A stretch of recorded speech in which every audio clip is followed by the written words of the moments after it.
Welcome everyone, StealthyShiroean here, and today I'm bringing you my review of the Humble Choice Bundle for December 2024. Here we are at the end of the year for one final 2024 Humble Choice Bundle.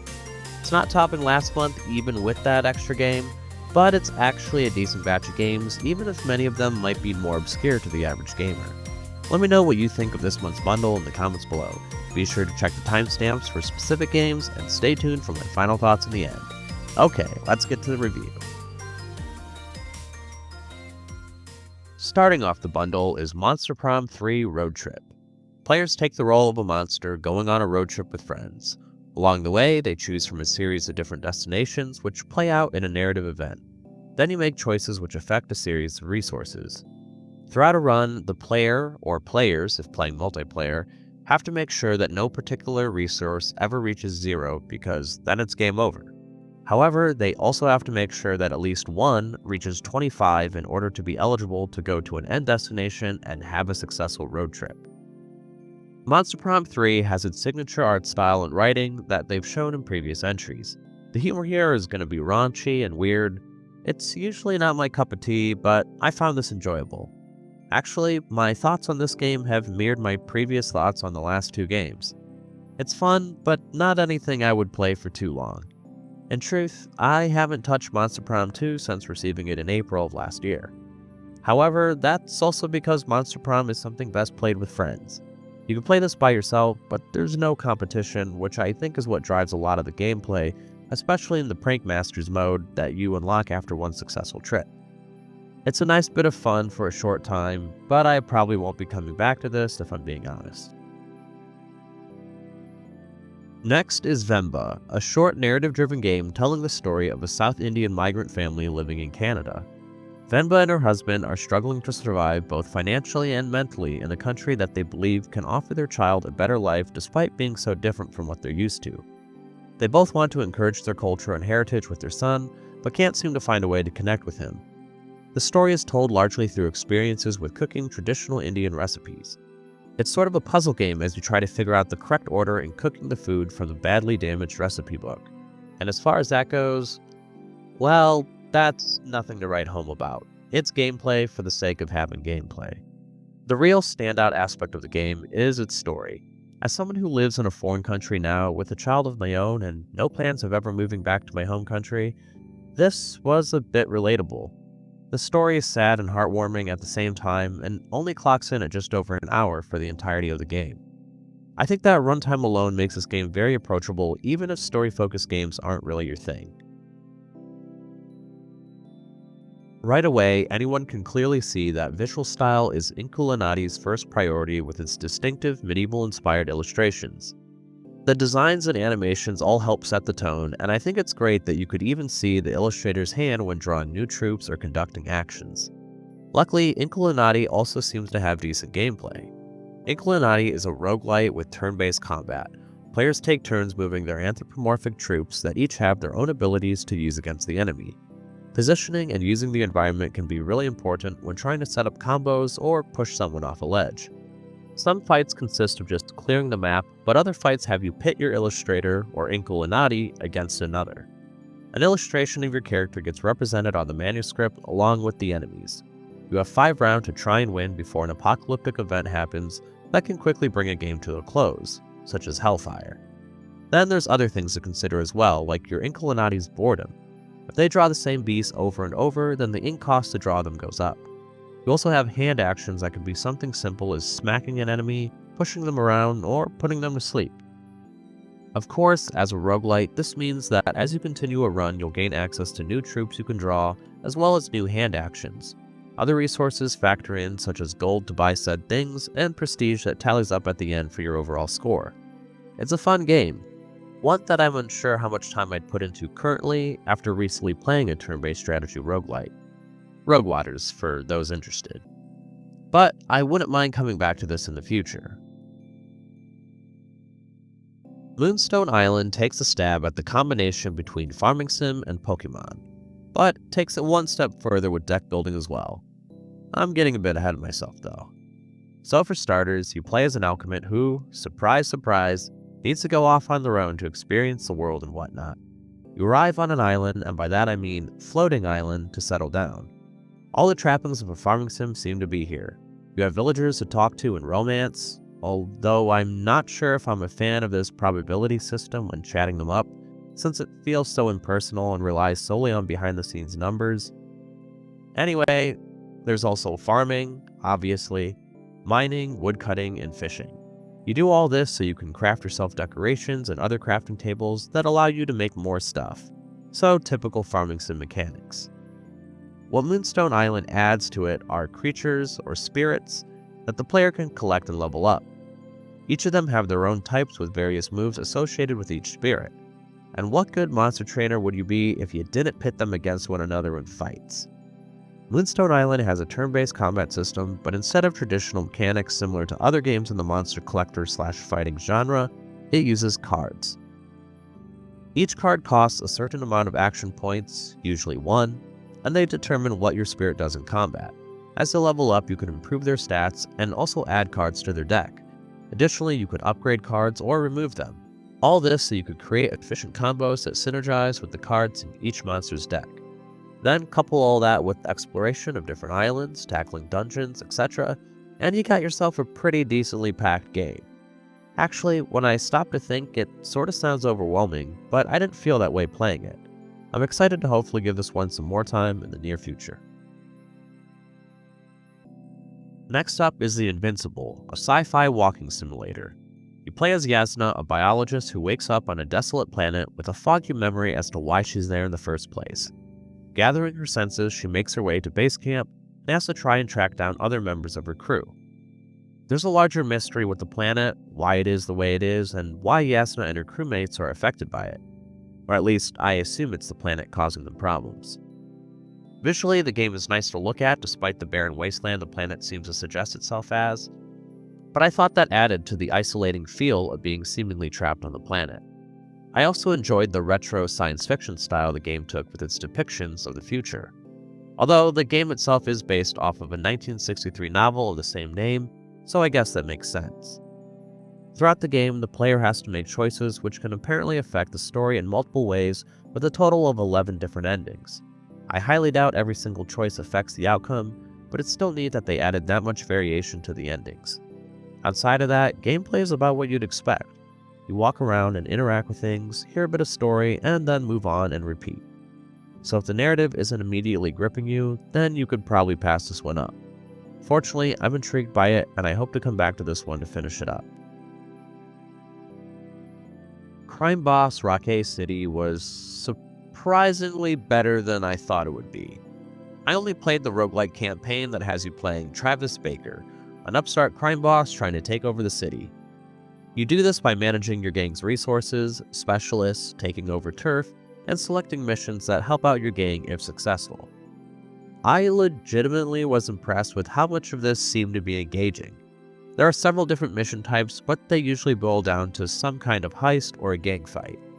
The latter is simply a random map where all your guys fight the rival gang members, and whoever wipes each other out first gets the turf. The latter requires, or at least recommends, a bit more finesse. If you're sneaky and can remain undetected, then you can gain additional rewards for completed missions, whether that's robbing a jewelry store or trying to take out a specific target. However, in all of these missions, your characters aren't permanent. If they die, then that's it. They're dead, and you need to hire new specialists or get new frontline grunts to fuel your turf war. After each mission, you'll also get the choice to add a new specialist or items similar to the roguelike genre. You can also gain additional rewards by taking your crime boss into the field, but if he dies, then the run is over and you'll need to start again. So, gameplay-wise, it seemed alright. Yes, the game did crash on me, and the AI teammates weren't responsive right away in a mission, but I'm unsure if these are consistent issues. What was consistently bad though was this game's writing. The dialogue is very cringeworthy and juvenile. Furthermore, despite the game featuring some big actors, they delivered their lines so poorly. Especially Chuck Norris. That will stop him. No, let him get confident. Uh-huh. We will take him with a big load when he is deeply out of pocket. Oh, smart. Yes, that will halt his troops. He either was just reading the lines for the check, or they used some AI trained on Chuck Norris's voice. And actually, I think an AI could probably have done a better job if I'm being honest. Basically, don't play this for the story because it doesn't seem all that great. If you want some mindless fun for a bit, then this one might be worth a try.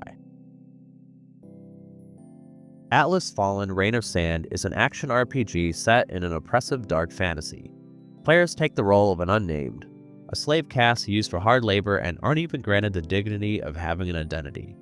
You come across a gauntlet imbued with a powerful being that grants you new abilities. Narrative-wise, it's not really breaking any new ground, but I still found the desert world interesting.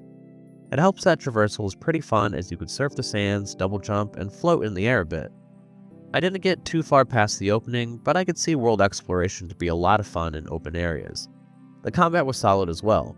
Here you'll need to chain attacks together using both the primary and secondary weapon. Your character has the ability to evade attacks or parry at the right moment and stun their aggressor. Keeping the pressure on is especially important because it builds momentum. As your momentum bar increases, you do more damage, but in turn, the enemies can do more damage to you. Additionally, your weapon strikes become larger and movesets change with higher tiers of momentum. Finally, by continually attacking, you fill up this game's version of an Estus flask. So constant aggression is key to kill enemies quickly and recover your healing capability. Although, I guess if you don't get hit, then the latter shouldn't be an issue. This was a fun game. I really like the fluidity of the combat, and I think it's great that there's multiplayer. It seems like it would be a fun game to go back to with a friend. In the penultimate slot is Old World, a 4X turn-based strategy game. From the lead designer of Civilization 4, Old World sets out to answer the question of what would happen if you blended elements of Civilization and Crusader Kings. It's a brilliant idea and sets itself apart from other competitor 4X strategies. Each leader, their court, and aristocratic families are represented by actual characters in the game. These characters have their own traits and motives. On top of that, they can age and eventually die. It didn't play long enough. I'm betting this could create schisms in your empire if suddenly someone in a high position of power was replaced by someone who didn't favor you as highly. Or if your own leader dies and is replaced with an heir that everyone hates. Eternal civilization leaders are not a thing in Old World. I really like this aspect about the Crusader Kings series, and it's a welcome feature here. Another big change Old World does is how players move each unit or decide on a city's productions. Each turn, a player has a number of orders they could use to decide these things. A unit can move on an order, but they may move again if you spend another order. To keep things balanced though, each unit has a fatigue meter that will halt them if completely spent. Buildings and worker projects all take orders as well, so in some instances, you'll need to spend them wisely to focus on aspects of empire building that really matter. Unfortunately, I only got to play a few of the learning scenarios. One of them actually bugged out and continued forever, but I was too stubborn to quit. So I didn't actually get to play a real game. That said, this has been on my wishlist for a while now, and as a fan of 4X and ancient history, I'll be coming back to this really soon. In one of those rare instances, I actually never heard of the headliner this month, which is Bomb Rush Cyberfunk.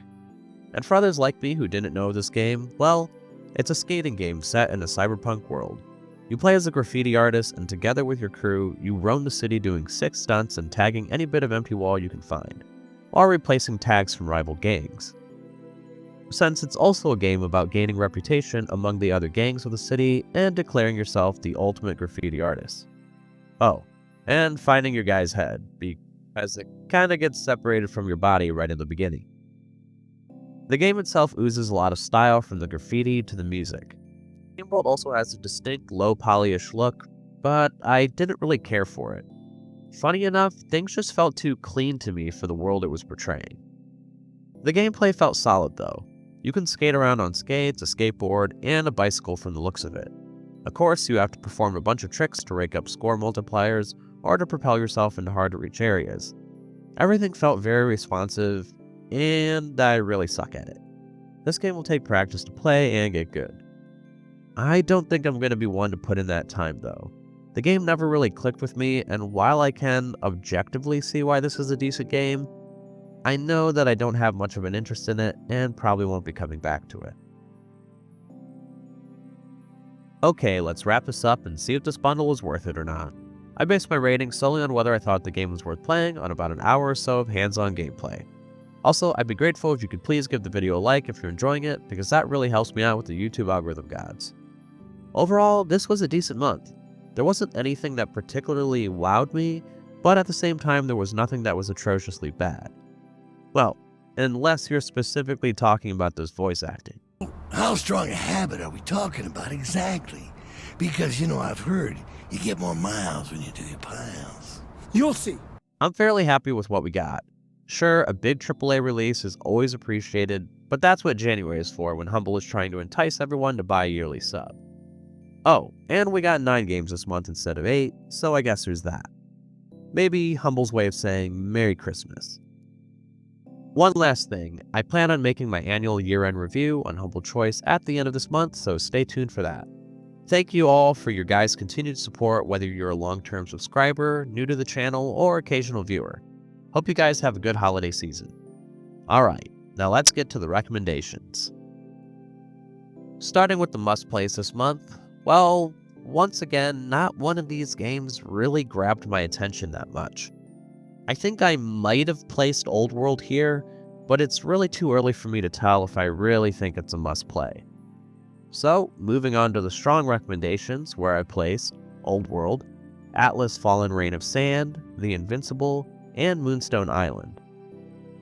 While it might not be a must-play yet, Old World did set itself apart for me with its unique blend of strategy. I have a feeling that I probably will end up putting a ton of hours into this game. Atlas Fallen felt like a really solid gaming experience, and it baffles me why this felt like a game that barely got any recognition at all. I'm guessing it probably didn't have a strong marketing campaign. Either way, I'm glad to add this action RPG to my library. The Invincible is a game I normally wouldn't care for, but the scenery and mystery were compelling.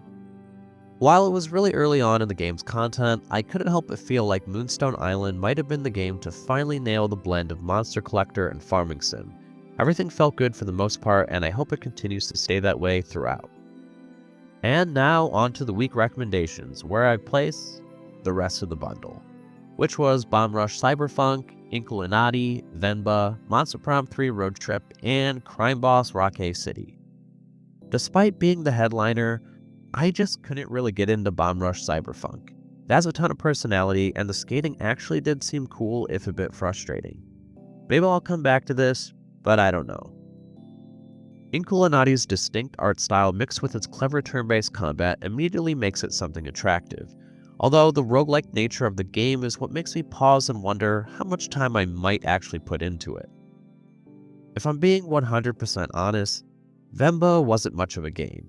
However, the touching narrative coupled with its incredibly short playtime makes it something easily recommendable. Monster Prom 3 is essentially more Monster Prom for those who want it and actually have friends to play it. Otherwise, I can't see putting much more than, well, an hour into it. Finally, Crime Boss actually just barely squeaks in here. The gameplay was compelling enough and surprisingly more thought out than what I figured it would be, but the story was just not good. Maybe my low expectations going in made me feel the game is better than what it is, so I guess take all that with a grain of salt.